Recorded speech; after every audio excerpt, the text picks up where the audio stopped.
the ordinary boundaries of information, space, time, limitation are dissolved. And it may happen only for a moment. It may involve a curing with a laying on of hands. It may involve a sudden insight into a set of complex relationships. It may involve a sudden, unexpected certitude about how a certain event went down that, when checked upon, turns out to be true. What we know about the world is defined by our culture. And the way culture does this is through language. You can't know or perceive or appreciate what cannot be brought in to the domain of language. You can't publicly know or appreciate these things. You can feel them as the rich contextual embeddedness of your own being, but you can't communicate them.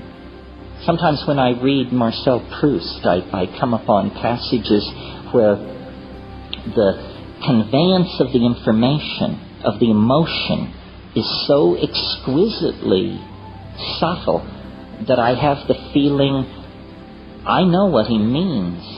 I felt this, but I never dreamed I would ever see it in print or have a thought about it that I could share with anyone else, because it is so subtle.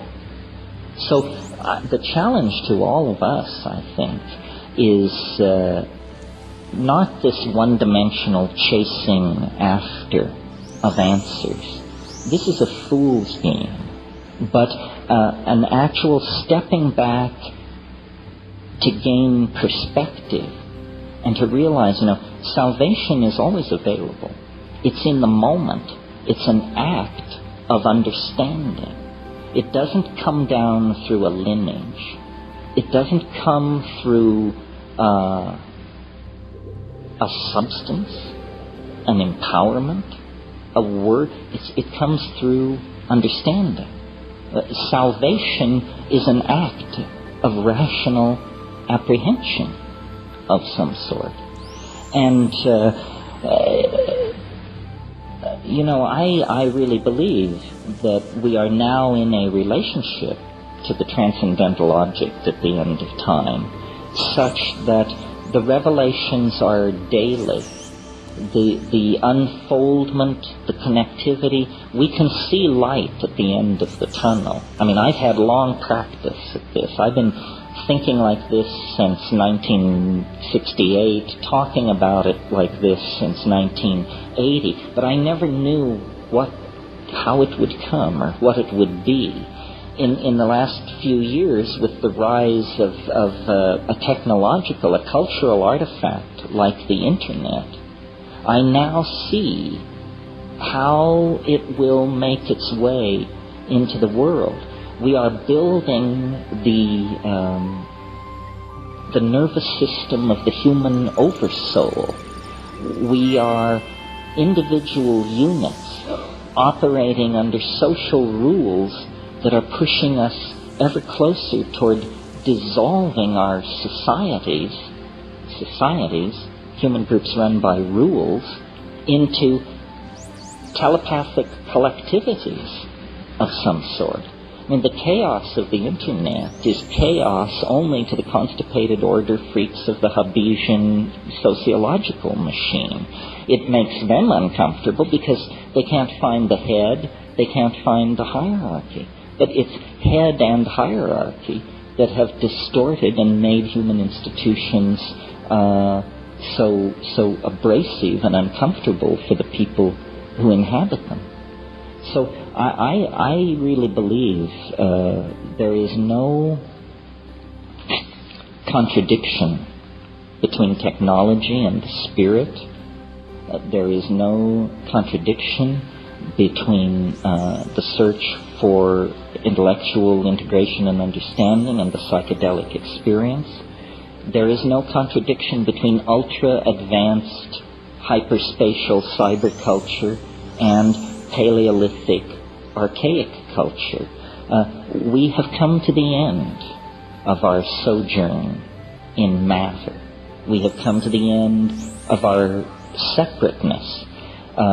This is all very scary. None of us know what it means, but the forces that have been called into being are now beyond the control of any institution or any strategic planning committee or any banking committee. These things have a life of their own.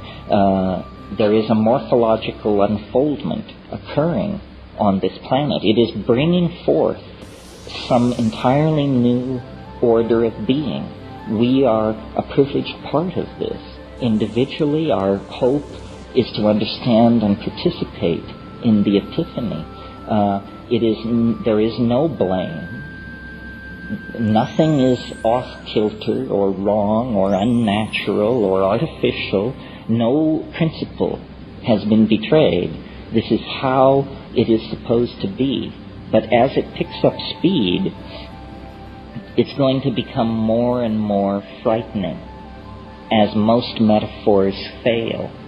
And this is why the rise of cults, and why the grasping at ontological straws, and why the whisperings from various corners of the universe have grown to a roar, because we are uncertain.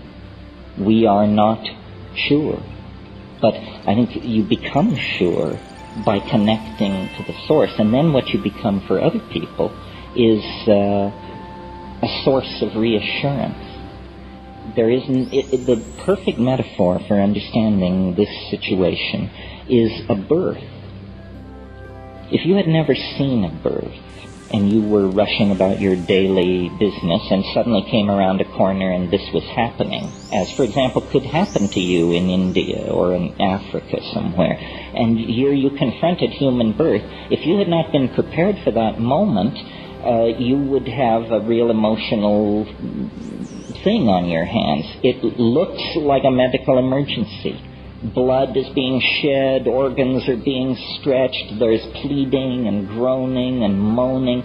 You have to have your chops very together to look at this situation and say, how wonderful, new life, coming into the world as it has always come into the world. Now, a birth can be simple and easy, or it can be prolonged and tormented. It can be an occasion for joy, or it can end in catastrophe. The key is preparation, understanding, awareness, and a desire to meet the experience in all of its fullness. The birth is coming. The birth is coming.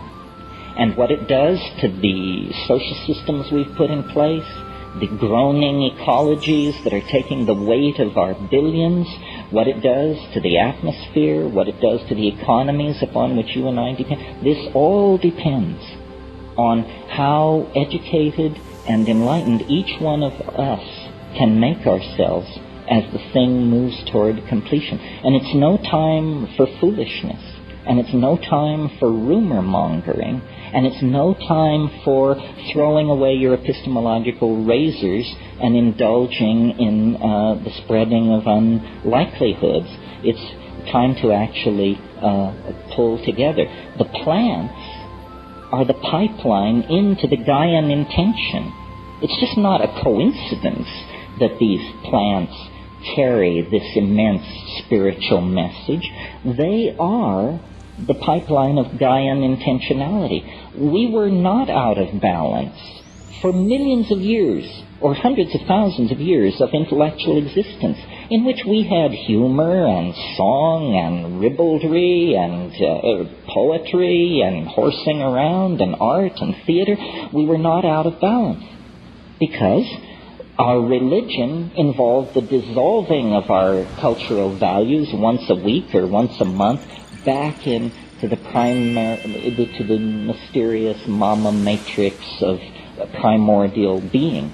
Once we cut that off, once we began to make it up, or to listen to the most shrill among us make it up, we were lost. That's what we're returning to. Our story is the story of the prodigal son. We left the family farm.